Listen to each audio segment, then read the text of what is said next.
All right, welcome back to another film breakdown. It's been a little bit. I was out of town last week, so I couldn't get, Miami, late on Boston College. But after the Wake Forest game, we'll be back in order. Everything will be running smoothly. Expect these film breakdowns coming the day after these games for here on out. But Duke cruised this 88-63 win against Boston College. Cooper Flagg had 28, I think, on 9 of 14 shooting. It was a little test early, but Duke passed that test, battled some adversity with Malawach picking up his fourth with 16 minutes left. We talked all about that in the podcast, the Big J Little J show, with me and my co-host Connor O'Neill of Rivals.com or Devils Illustrated. So if you want to check out that piece, you can find us on Apple and Spotify at Big J and Little J show. So we're going to go right into it. Same as last time doing the film breakdown. I'll play this through, and then I'll rewind it back, and then I'll dissect what happens. But for the most part, spoiler alert, a lot of Cooper Flagg ISOs. Allow Duke to get out in transition. Proctor, Knipple, James, Flagg, and Malawach, the starting lineup here for John Shire tonight. Flagg with his first touch off the window. Like I said, Duke starts out with a bang with a Cooper Flagg ISO. It's a cross screen, down screen action that you have seen throughout this year with Duke. But Cooper Flagg, instead, there's a little wrinkle. There's a little down screen by Malawach instead of him sitting on the block, so he can catch it at the top of the key and then just survey and go to work. Nice bucket to get going for Duke. Looks like I got some little bedhead going on here, but that's not good because it's 11 o'clock in the morning. Push the tempo and has it blocked high out of the sky, and Duke with a great collective effort defensively. Yeah, Malawach doing the job, running the floor, taking away that opportunity. Proctor got a look. Malawach, man, just impacts plays all the time. And here starts this with him and Cooper Flagg having a block party at the rim, and then the play's not over as Malawach just rim runs like he always does.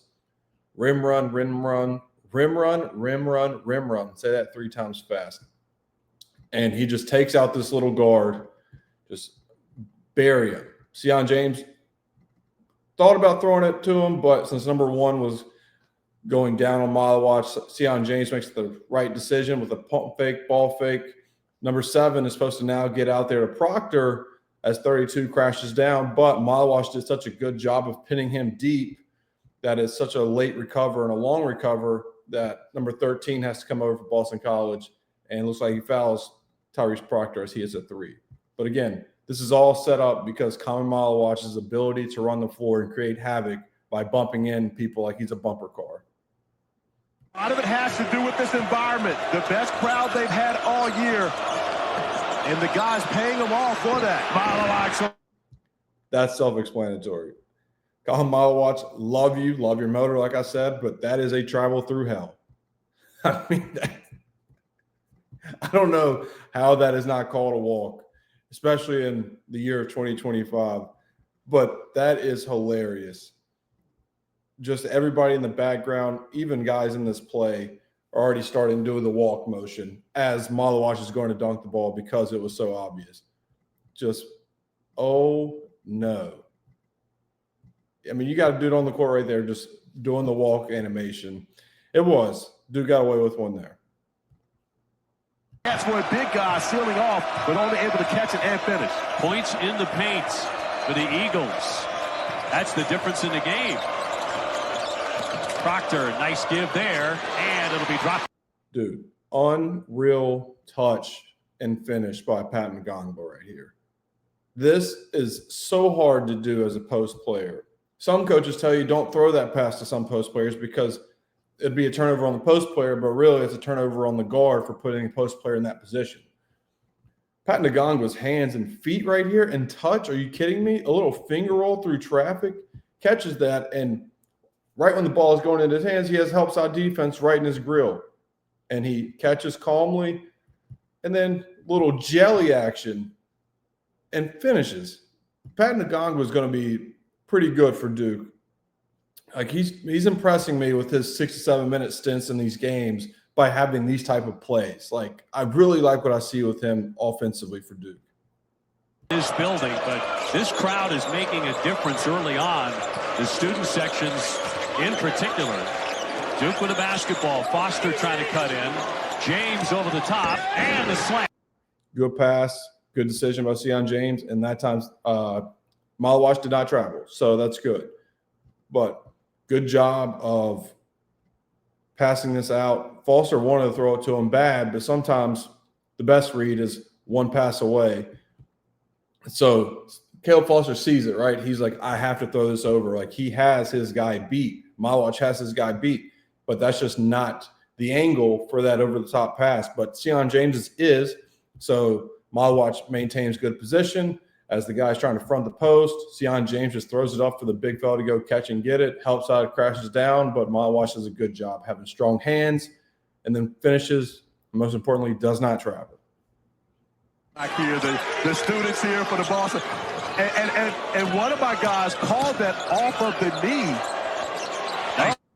So that's just a simple baseline out of bounds play. The reason I highlighted this, again, I'm highlighting Colin Malawash and his ability to set screens, because just immediately, as simple as this was, it all happened because number 9 just sets a screen for Sion James, and that guy just runs through a brick wall. And so Sion James has a straight line drive to the rim, and Sion James could go against Shaq one-on-one and out-muscle Shaq around the rim with how strong this dude is. And so he goes against, I think that's Vinning for them, for Boston College, a big guy, and he wins that battle because Sion James is going to win those one-on-one muscle battles at the rim. Payne, a determined move, got it up to the iron, but it won't fall, and Flagg with a rebound.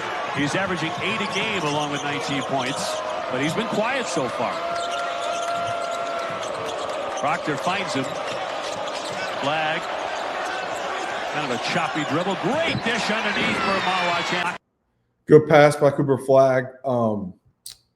That was a little hectic, but the defense here, I really want to highlight, is just a really good job by Isaiah Evans and Malawash coming from help side here to really contest this and get out and go. Like, really good job by Isaiah. Keep his hands high the whole time. That is just an impossible shot.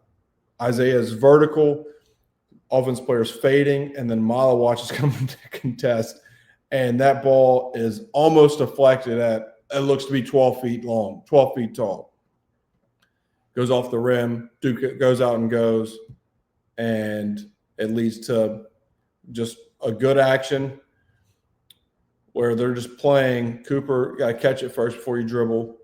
But he maintains it, and then he does the little LeBron James, I think it was LeBron with the Cavs, fake here and throw that way.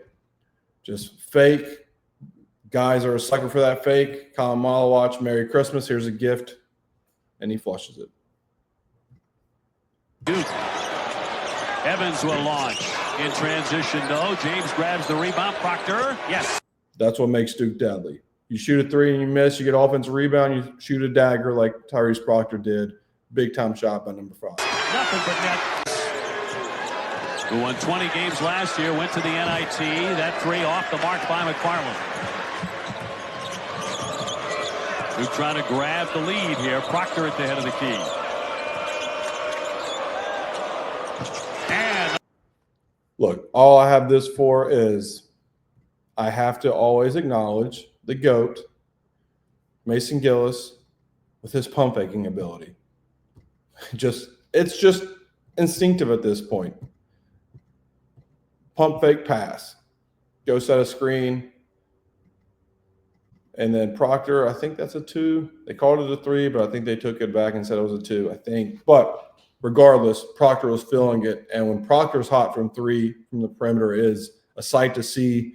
And that just adds fuel to the fire when you got guys like Isaiah Evans, Con Knipple, and even Cooper Flagg these days of hitting 3s for Duke.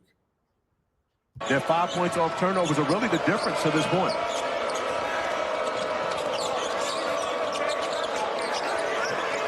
Flagg wants the ball, goes in strong for 2. No. Right there, Cooper Flagg ISO, and I instead of muting it, I knocked this all the way back to the 10-minute mark. So now we get to record me trying to find exactly where we were. This is fantastic. All right, here we go. So let me go back just a little bit. Again, this is just Cooper Flagg setting a cross screen down screen for Con Knipple, but the cross screen really is just to set up Cooper Flagg to catch this on the block, roughly the block relatively, and he catches it. And automatically, there's no help. So that means Cooper Flagg's going to get a bucket. Because when you throw help and you double team him, then he's going to get the assist on the inevitable layup or open three that Duke's going to have. But this time, Boston College, we'll go ISO. We'll go one-on-one. We like the matchup. And Duke says, thank you very much. Cooper Flagg gets 2 points. From Maryland, Baltimore County. And this is a young man that averaged over 20 points a game last year. So coming in, he hasn't really been able to get his scoring touch going. As Cooper Flagg is absolutely great. I mean, again, nothing. This film breakdown is as simple as it's going to be all year, because all this is just ISO Cooper Flagg. And good job by Sion James of screening. They tried to do a dribble handoff, wasn't there. Let's see if I can go back a little bit farther. So give it to Cooper, and maybe this is by design, that Sion James is just a decoy for the handoff for him to relocate and set the screen, because it kind of does look like that, or it could be a read. Either way, now you have the screen. Cooper Flagg goes one-on-one with help side. Help side is out of position, so Cooper Flagg counters that by spinning and finishing for a three-point play. And I think right before that was when Boston College's fans were chanting overrated. So tough look for Boston College there as Duke starts to pull away a little bit here. I'm good for a $5 loan. You and I both, next time we're in Columbia, richly deserved. Oh, She has done a magnificent job. absolutely on her. We go to Columbia. And a nice touch there. Dude, he is a microwave scorer. Flamethrower, Isaiah Evans. It's what he has. And what I love about Isaiah Evans is he always moves without the basketball. Just watch number 3 from here on out. He tries to look. He tries to get in the line of sight with Knipple here. Knipple's hands are up. Isaiah Evans is in a good lane to where Knipple sees him. He should see him if he can, but he can't. Throws it to Cooper Flagg, and then Isaiah goes straight from corner to up to the wing/slot area. Once Cooper Flagg catches it around top of the key, relocates, and he knows when he is right here. When Isaiah is right there, he knows he's pulling this. He's low, his hands are ready, and he knows if this ball comes into my hands, I'm shooting the shit out of this ball, and he does immediately and just bottom of the net. That mentality is special. It fits this team, just scoring first type of guy off the bench. Little Jamal Crawford for Duke when Isaiah's hot. 16 points in 21 minutes in this game.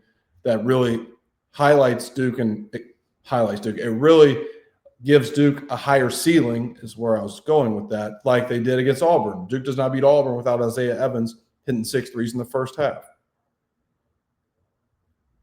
And I live with those type of shots with Isaiah because he has been more than capable, and he has shown that he hits those quick shots.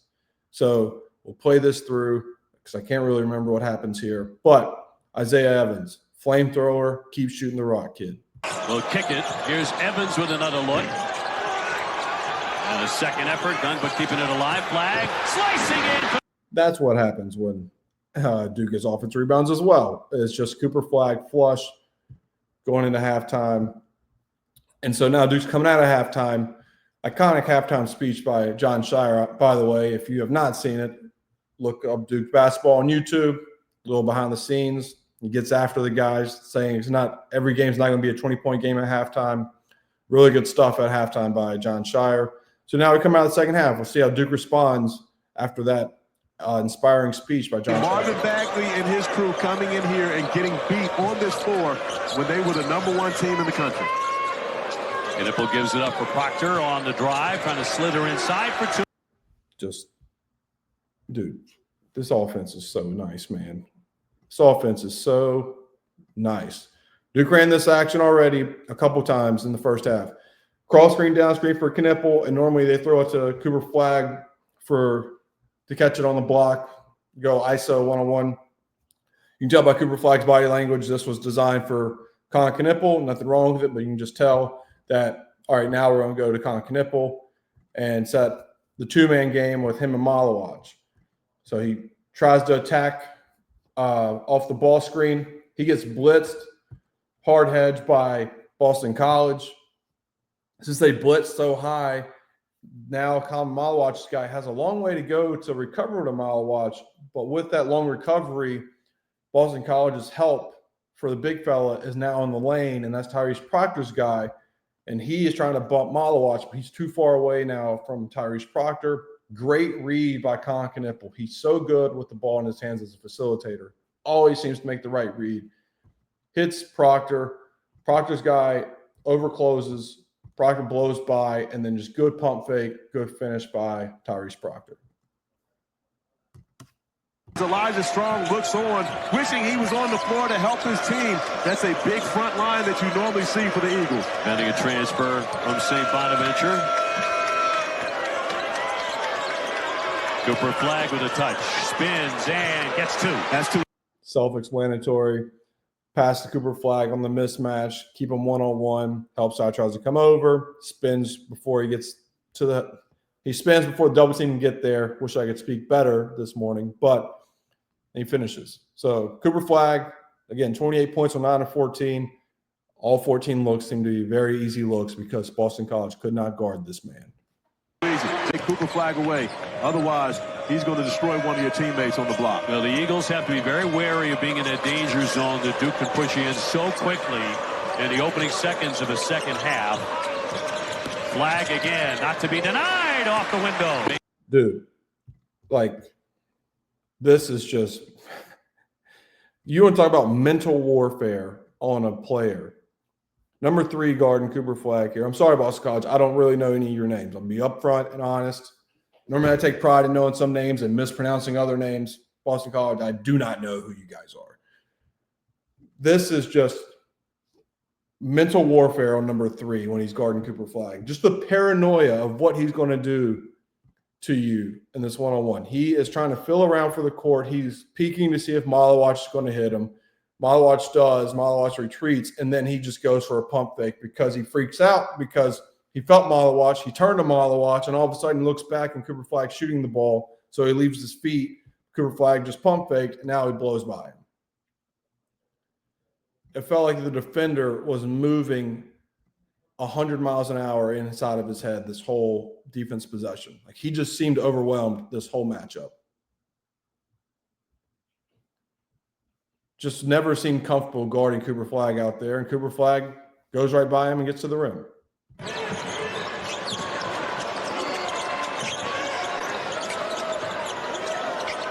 Proctor thought about it. Zone defensively from BC. Flagg slams it in. Can't go zone against Duke. That's what happens when you go zone. Cooper Flagg is so good at showing himself in the middle of a zone and either being the facilitator or scoring the rock. And that's what happens. Like Corey Alexander said, BC looked like they were in zone. But honestly, I just think they're in man, and Duke was confused. Thought about it. Let me mute this so I can talk. Looking back, it looks like they're just in man and just overhelping here. I don't know, 2 guys up there.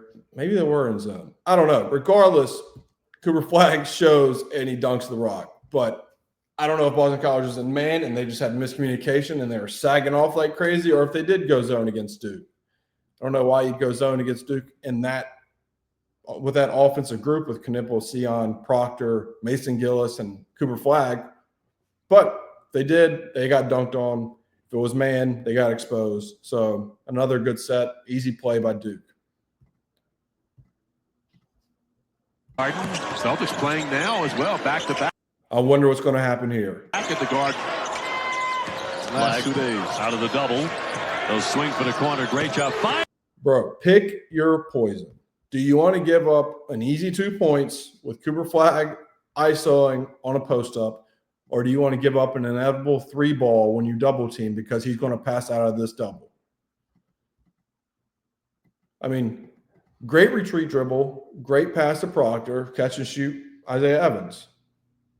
Points, only 3 rebounds for him, but has battled through foul trouble in this game. Back to Evans, wants to launch again. He's hot. We've seen that play a million times this year on these film breakdowns. Just setting a flare screen for the shooter. Good hard screen by Malawatch. Isaiah Evans has been hot all game. Reward the big fella. Good shot, Isaiah Evans. And I think we got one or two more plays. Maine for friends and family. He'll drive it in tight. And nothing special. Straight line drive. And just showed what Cooper Flagg was doing all game. This is the last play of the game. One reward, Caleb Foster's pass here and Pat Nagama's finish. Over 20 points per game in his last 6 games. He only had 2 points. Oh! Up top, Van Gungbo with the... That was impressive. That was an impressive pass by Caleb Foster. That was an impressive finish by Pat Nagamba, because I didn't think Pat Nagamba would go get it like that. I'm going to be honest with you. Sorry, Big Pat. That's on me. I will never doubt you again catching that type of lob. But, I mean, that is a perfect lob pass. Shout out Caleb Foster. Great lob pass. Unbelievable pass. And shout out Big Pat going to go get it. An emphatic flush. Sums up the game for Duke as Duke cruised to an 88-63 win.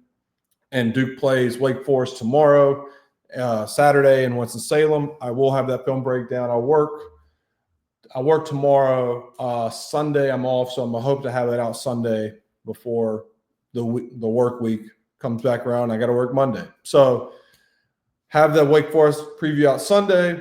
Hopefully it's a Duke win, and hopefully Duke can keep rolling. It's been fun doing these film breakdowns. It's very fun talking for 20 minutes about ISOs for Cooper Flagg, but I'm expecting a better contest against Wake Forest. Hunter Salas is going to do his thing, but I feel like John Shire has these boys ready defensively, and I can't wait to break that down for you guys. So I'll see you guys next time on our next film breakdown.